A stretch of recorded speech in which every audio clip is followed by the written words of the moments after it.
Assalamualaikum warahmatullahi wabarakatuh. Apa kabarnya anak-anak? Semoga kita semua diberi kesehatan dalam kondisi pandemi seperti ini agar bisa belajar seperti biasanya.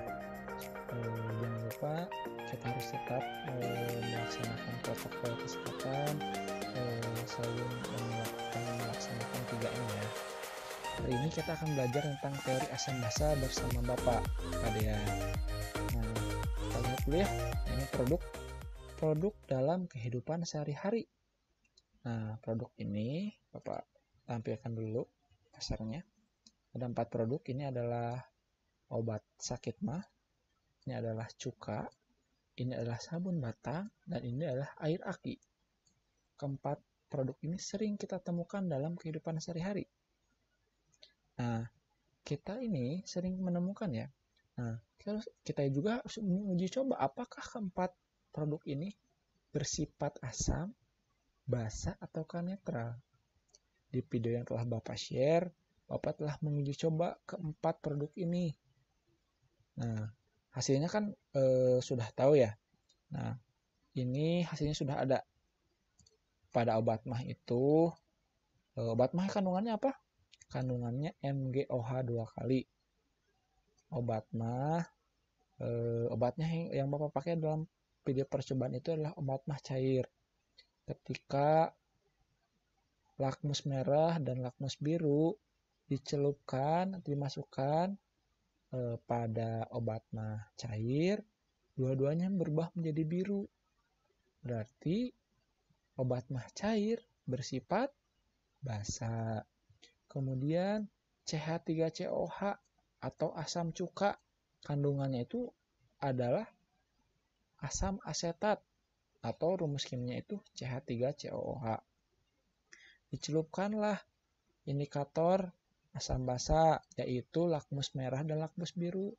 Ternyata ketika dicelupkan dua-duanya berwarna merah. Berarti cuka ini bersifat asam. Kita review kembali ya. Waktu SMP belajar kan, lakmus merah dicelupkan ternyata berubah menjadi biru.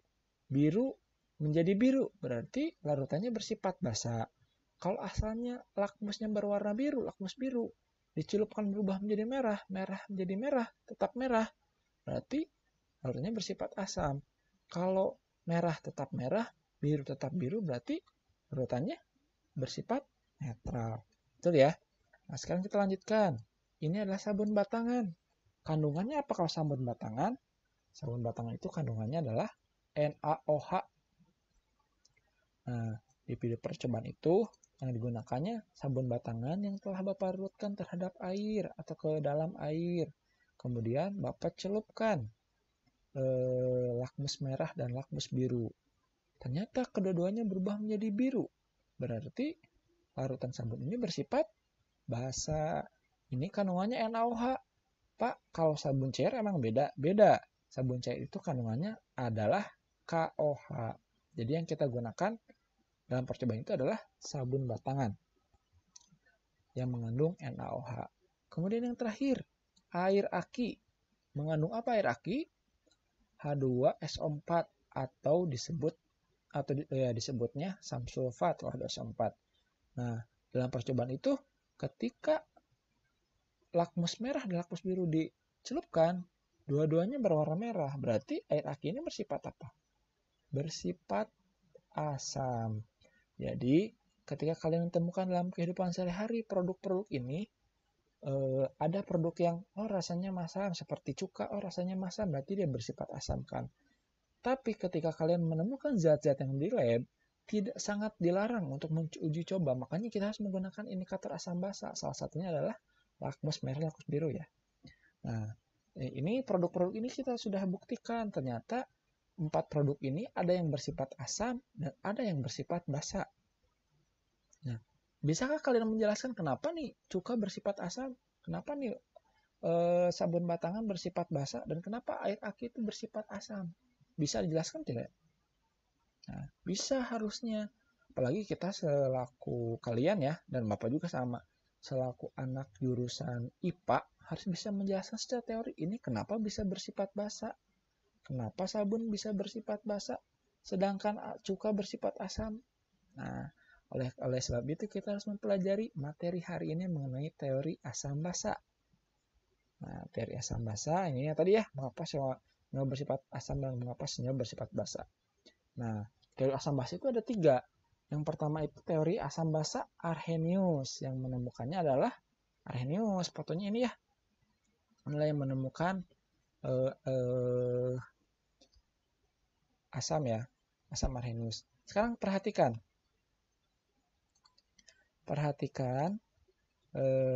reaksi ini. Menurut Arrhenius, kedua zat ini bersifat asam. Sekarang perhatikan dulu. Kita lihat reaktan. Reaktan itu posisinya sebelah mana? Posisi reaktan itu sebelah kiri ini ya. Ini reaktan. Ini reaktan. Coba kita perhatikan. HCl dan H2SO4. Ini pasannya aquos. Ini pasannya aquos. Dua-duanya aquos. Aquos itu apa bahasa Indonesianya? Larutan. Nah, coba lihat persamaannya. HCl dan H2SO4 apa?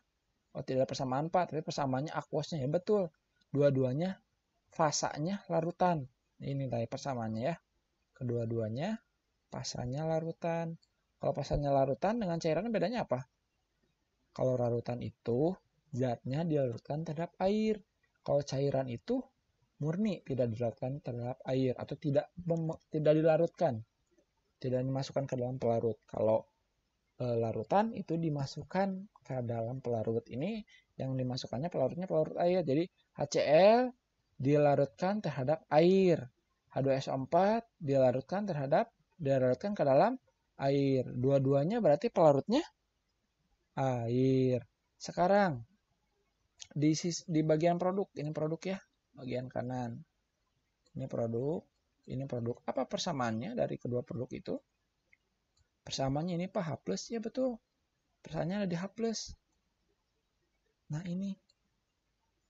HCl menghasilkan H+ dan Cl-. H2SO4 menghasilkan 2H+ dan SO4 2-. Dua-duanya menghasilkan ion H+. Nah, jadi kira-kira dapat kita simpulkan nih dari kedua reaksi ini. Apa yang disebut asam Arrhenius? Coba tadi yang pertama, ini HCl. HCl itu apa sih? Asam klorida. Asam klorida itu ada yang terdapatnya di lambung. Nah, yang kedua itu H2SO4. H2SO4 itu adalah asam sulfat. Asam sulfat itu biasanya kita temukan dalam air aki. Berarti dua-duanya sama-sama tergolong zat yang bersifat asam. Betul ya? Dua-duanya bersifat asam. Kemudian AQ. Berarti dua-duanya dilarutkan terhadap air, menghasilkan ion H+. Jadi dapat disimpulkan kira-kira asam Arrhenius itu apa? Zat yang dilarutkan terhadap air akan menghasilkan ion H+. Jadi ini ya yang menjadi, nah ini nih, zat dilarutkannya terhadap air. Jadi Arrhenius harus dilarutkan terhadap air, akan menghasilkan ion H+. Itu yang disebut asam. Jadi kesimpulannya, asam Arrhenius adalah zat yang dilarutkan ke dalam air menghasilkan ion H+. Ngerti ya? Kemudian lanjut. NaOH. Nah, ini NaOH dan MgOH 2 kali. Nah, NaOH dan MgOH 2 kali ya. Ini sekarang kita lihat. Nah, aduh udah kelihatan, nggak apa-apa ya. Kita lanjutkan aja. NaOH ini sama tadi seperti tadi ya. Jadi NaOH, kita lihat NaOH, MgOH. Kita balik lagi ya. Kita balik lagi. Oh ini nih. NaOH dan MgOH 2 kali. Sekarang kita lihat NaOH dan MgOH, dua-duanya bersifat basa. Kemudian, apalagi persamaannya? Dua-duanya aquos, Pak. Betul. Dua-duanya aquos, berarti dua-duanya dilarutkan terhadap air. Ini aquos, berarti dilarutkan terhadap air. Ini aquos, berarti dilarutkan terhadap air. Terus sebenarnya persamaannya apa? Sama dengan asam. Kalau ini hasilnya OH-, kalau asam hasilnya H+. Jadi, kalau dalam Arrhenius itu dapat disimpulkan apa kira-kira? zat, ini nih, zat yang dilarutkan terhadap air, dilarutkan ke dalam air, menghasilkan ion OH-. Itulah yang disebut basa arrhenius. Nah, ini kesimpulannya. Jadi, asam arrhenius dengan basa arrhenius itu apa? Asam itu zat dilarutkan terhadap air menghasilkan ion A+. Kalau basa itu zat yang dilarutkan ke dalam air menghasilkan ion OH-. Selanjutnya, nah, perhatikan ini ya. Ini, coba lihat persamaan reaksi ini. Apakah di sini ada pelarutnya air? Ada pelarutnya air nggak di sini? Ini dia. Ini pelarutnya apa? Pelarutnya NH2. Apakah air? Bukan. Apakah di sini menghasilkan H+, ion H+? Tidak juga. Apakah menghasilkan ion OH-? Tidak juga. Kira-kira berarti apa ini? Bisa dijelaskan oleh teori Arrhenius nggak kira-kira? Tidak bisa. Ini tidak bisa dijelaskan oleh teori Arrhenius. Jadi dijelaskan oleh apa lupa kalau ini? Nah, lahirlah teori yang kedua, teori asam basa yang kedua. Asam basa yang kedua itu teori asam basa Bronsted-Lowry. Nah, ini dia. Bronsted-Lowry itu adalah dua orang yang berbeda, Bronsted dan Lowry. Nah, sekarang perhatikan persamaan reaksi ini. Ini persamaan reaksi yang tadi. HCl4 NH2-, Cl4 NH3. Nah, di sini tidak ada pelarut air dan tidak menghasilkan H+ atau OH-. Jadi tidak bisa dijelaskan oleh teori asam basa Arrhenius. Nah, dia bisa dijelaskan oleh teori asam basa Bronsted-Lowry ternyata. Sekarang kita lihat ya. HCl4. HCl4 ini ya. HClO4 ini, HClO4. Pasangannya, karena HClO4 direaktan, di sebelah kiri pasangannya berarti yang sebelah kanan. Sebelah kanan berpasangan dengan NH3 atau Cl4- dengan yang atomnya sama. Kira-kira atomnya sama apa? Cl4- atau NH3? Cl4- berarti. Sekarang perhatikan. HClO4 dengan ClO4-. Apa yang berbeda? Ini Pak, ini mah ada H-nya. Kalau di sini tidak ada H-nya, betul. Apalagi kira-kira? Ini muatannya netral atau bermuatan? Ini HCl4 itu HCl4 tidak bermuatan atau netral. Kalau ini bermuatan negatif tuh. Bermuatan negatif. Kira-kira apa yang lepas dari HCl4? H atau hidrogen atau ion H+. Nah, yang lepas dari HCl4 itu adalah ion H+. Sekarang lihat ya, ion H+ lepas dari HCl4 menjadi ClO4-. Lepas ya. Ini lepas. Lepas. Ini lepas menjadi ClO4-. Nah, sekarang lihat. HCl4 sifatnya apa? Sifatnya asam. Berarti yang melepaskan ion H+, ion H+ itu adalah proton istilahnya. Yang melepaskan ion H+ sebanyak berapa? 1. Berarti bersifat asam. Berarti kalau menurut Bronsted-Lowry, yang melepaskan ion H+ atau proton bersifat asam. Kemudian sekarang yang basa, NH2. Perhatikan, NH2 berarti dengan NH3. Ini muatannya ada muatan Pak, ini muatannya negatif. Ini ada muatannya nggak? Tidak ada, ini adalah molekul netral. Sekarang berarti ini H-nya ada 2, jumlahnya di sini ada 3. Berarti apa yang terjadi dengan NH2- menjadi NH3? Yang terjadi adalah NH2- menangkap atau menarik H+ ya. Menarik. Nah, ini menarik H+ ya. Ini menarik H+. NH2 itu menarik H+ menjadi NH3. NH2- menarik H+ menjadi NH3. Sifatnya basa. Berarti basa menurut Bronsted-Lowry itu apa? Zat yang menarik H+ atau proton, ion H+ atau proton sebanyak berapa? 1. Itu ngerti ya? Sekarang diulang. HCl4 bersifat asam. Nah ini ya. Tapi kenapa bisa bersifat asam? Karena Cl4 melepaskan satu proton menjadi Cl4-. Jadi kalau menurut asam menurut Bernoulli itu zat yang melepaskan satu proton atau satu ion H+. Kemudian NH2 bersifat basa. NH2 bersifat basa kenapa? Karena dia menarik satu H+. Nah, menarik satu ion H+ ya menjadi NH3. Jadi yang menarik ion H+ disebut basa, yang melepaskan ion H+ itu asam. Kemudian ini Pak ada yang disebut basa konjugasi dan asam konjugasi. Nah, apa itu kira-kira? Sekarang kita balik. Kalau tadi dari kiri ke kanan, sekarang dari kanan ke kiri karena reaksinya kesetimbangan. Ini reaksi kesetimbangan telah kalian pelajari di kelas 11 semester 3. Reaksi kesetimbangan itu berarti dia bisa berjalan ke kanan atau berjalan ke kiri. Reaksinya berjalan ke kanan, reaksinya berjalan ke kiri. Reaksinya berjalan ke produk dan reaksinya juga berjalan ke reaktan dengan laju reaksi yang sama. Nah, kemudian lihat sekarang kita lihat dari Cl4 ke HClO. Nah, dari sini ke Cl4. Ini asalnya punya H tidak? Tidak punya H. Cl4 ini tidak punya H.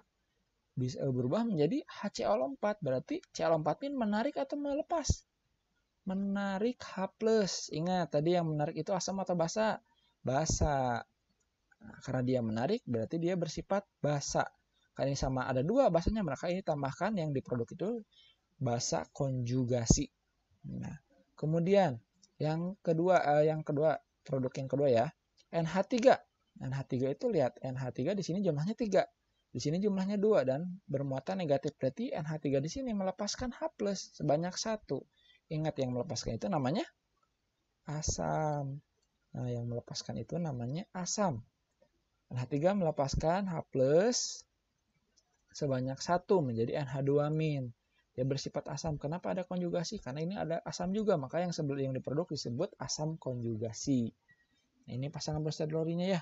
NH3 bersifat asam konjugasi, Cl4 bersifat basa konjugasi. Jadi nanti kalau ada dalam sebuah persamaan reaksi, tentukan pasangan asam basa Bernoulli, asam basa konjugasi. Berarti kalian tentukan dulu mana yang melepaskan H+ dan mana yang menarik H+. Yang melepaskan H+ itu adalah senyawa yang bersifat asam Bernoulli. Senyawa yang menarik H+ itu adalah senyawa yang bersifat basa Bernoulli. Kalau asam basa konjugasi itu adalah pasangannya ya. Pasangannya dilihatnya itu dari kanan ke kiri, berarti dari produk ke reaktan. Kemudian, nah ini adalah kesimpulan. Tadi udah disampaikan ya, asam basa Bernoulli itu zat yang melepaskan ion H+, itu asam. Zat yang melepaskan ion H+. Kalau basa, zat yang menerima ion H+ atau yang menarik ion H+ sebanyak 1. Nah, satu lagi kelebihannya, dia itu bisa pelarutnya air, ini ya, bisa air, bisa bukan air. Jadi kelebihan Bernoulli itu bisa menjelaskan pelarutnya air dan bukan air. Kemudian yang melibatkan skemanya itu atau sistem dalam Bernoulli itu mekanismenya melibatkan transfer proton atau ion H+ yang melepaskan dan menarik elektron atau menerima. Yang melepaskan ion H+ namanya asam, yang menerima ion H+ namanya basa. Kemudian sekarang lihat ya, tadi kan sudah belajar kalau zat yang dilarutkan terhadap air menghasilkan ion H+ atau OH- itu bisa kita jelaskan pakai teori asam basa Arrhenius. Kemudian yang pelarutnya bukan air ataupun air, ketika melibatkan transfer proton atau ion H+ itu menggunakan teori asam basa Bernoulli. Sekarang yang ketiga, NH3 BF3 menghasilkan NH3BF3. Adakah di sini pelarutnya air? Tidak ada. Adakah menghasilkan ion H+ dan OH-? Tidak juga. Sekarang lihat, apakah terjadi transfer proton atau H+? Tidak, malah ini bersatu. NH3 berikatan dengan BF3 menjadi NH3 dan BF3. Ini namanya adalah ikatan koordinasi berarti. Dia berikatan NH3 dengan BF3. Nah, itu bisa dijelaskan pakai teori asam basa apa? Nah, dijelaskan pakai yang ketiga, teori asam basa Lewis. Nah, inilah penemunya, yaitu Lewis. Nah, ini sebetulnya kalian pernah mendengar kata Lewis itu dalam struktur Lewis. Berarti pernah kalian pelajari ketika kelas 10.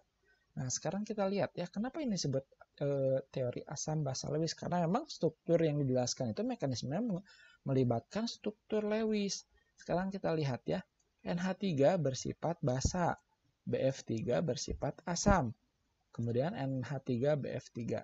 Sekarang karena ini berhubungan dengan struktur Lewis, berarti kita harus gambarkan struktur Lewisnya.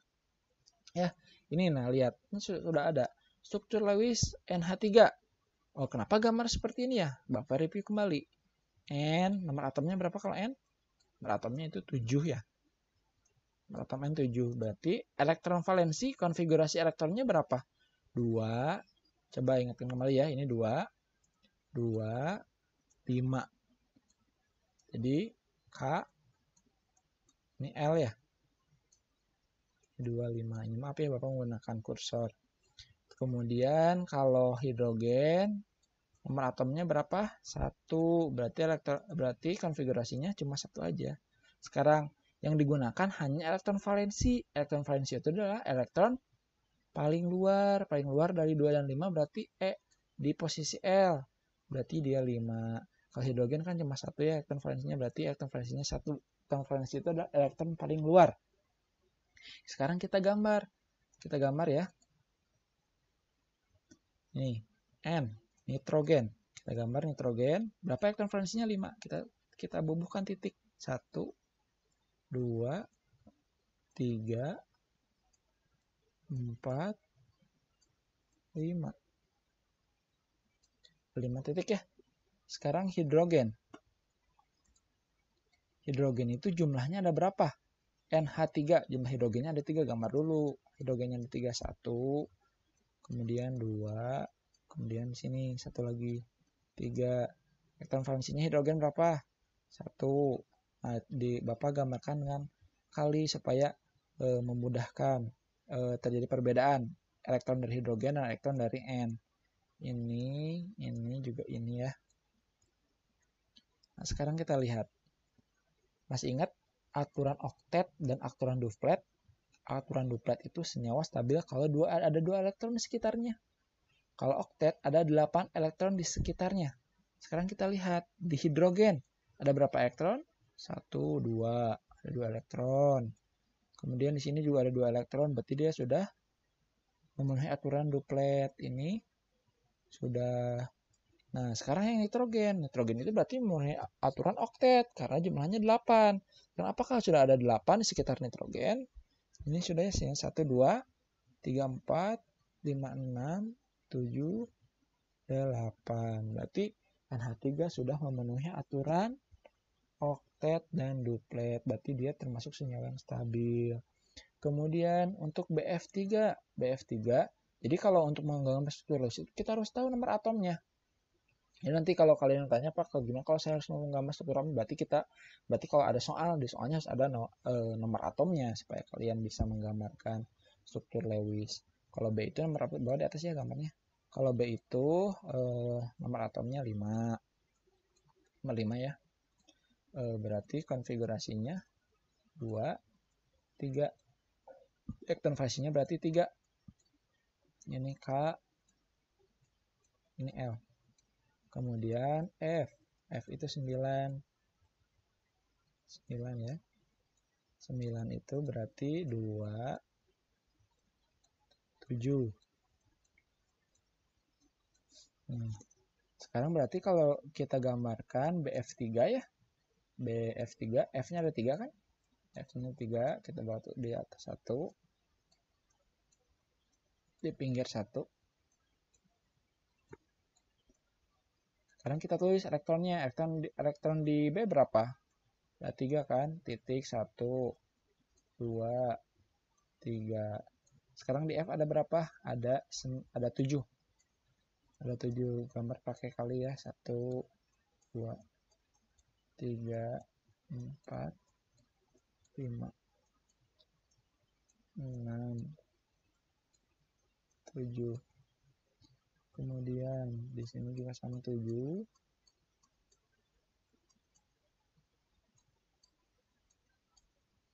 7. Atasnya ada ya. Kemudian di sini juga 7. Sorry ya. Bahannya kalau pakai mouse ada 7.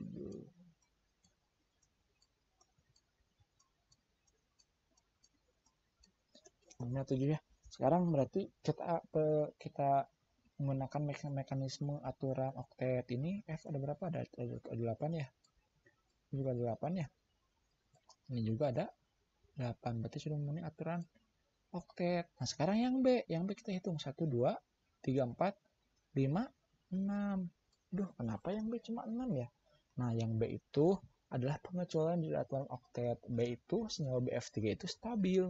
Walaupun B-nya hanya 6 elektron di sekitarnya. Karena itu adalah pengecualian dari aturan oktet. Nah, inilah gambarnya struktur Lewisnya. Hampir sama kan ya? Nah, sekarang kita perhatikan. Perbedaan dari BF3 dengan NH3 apa? Nah, NH3 ada ini Pak. Apa ini namanya? Pasangan elektron bebas. Jadi kalau elektron dari H dan elektron dari N itu berikatan namanya pasangan elektron ikatan. Kalau dari N kan ini tidak berikatan dengan siapapun, berarti namanya pasangan elektron bebas. Nah, sekarang di BF3 ada nggak PEB? Tidak ada.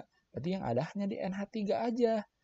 Ini kan NH3 ada BF3. Nah, sekarang kita sambungkan dengan ini, dengan penam di atas. NH3 bersifat basa. Kemudian dia punya PEB. BF3 bersifat asam, dia tidak punya PEB. Berarti kita sambungkan tuh analisisnya. NH3 bersifat basa karena dia memiliki pasangan elektron bebas. Nah, kita gambarkan. Nah, coba lihat. Pasangan elektron bebasnya digunakan buat apa? Buat berikatan dengan BF3. Nah, berarti lihat, perhatikan nih. NH3 ini punya PEB yang didonorkan ke BF3. Berarti ini adalah donor yang memberikan. Kalau BF3 itu akseptor. Akseptor apa? PEB. PEB. Jadi, kita simpulkan. Basa menurut Lewis itu adalah zat yang mendonorkan PEB. Kalau asam menurut Lewis itu adalah zat yang menerima atau akseptor PEB. Ngerti ya? Inilah gambarnya tuh. Jadi dia berikatan. Berikatan membentuk ikatan kovalent koordinasi yang telah kalian pelajari ketika kelas 10. Dia berikatan kovalen. Nah, yang akan Bapak bahas ini ya. Asam menurut Lewis itu yang menerima atau akseptor PEB. Ini akseptor. Kalau ini donor yang memberikan PEB. Habis itu ngerti ya? Sekarang kita simpulkan nih teman teori asam basa Lewis. Zat yang menjadi akseptor PEB itu adalah asam. Kalau basa itu zat yang mendonorkan PEB. Sampai situ ngerti? Ngerti ya? Nah, kemudian kita akan mencari kelebihan dan kekurangan dari masing-masing teori asam basa. Karena tadi kan setelah kita pelajari masing-masing itu saling melengkapi ya. Yang pertama kan kita belajar Arrhenius nih.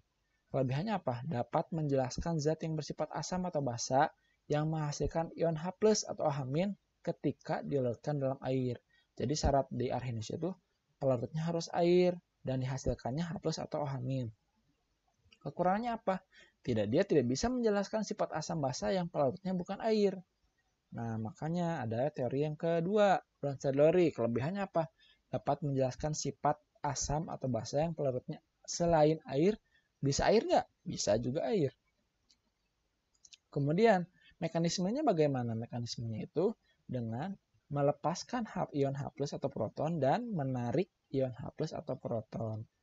Kekurangannya, tidak dapat menjelaskan sifat asam atau basa yang melibatkan transfer PEB. Karena yang melibatkan transfer PEB itu dijelaskannya ya melalui teori Lewis.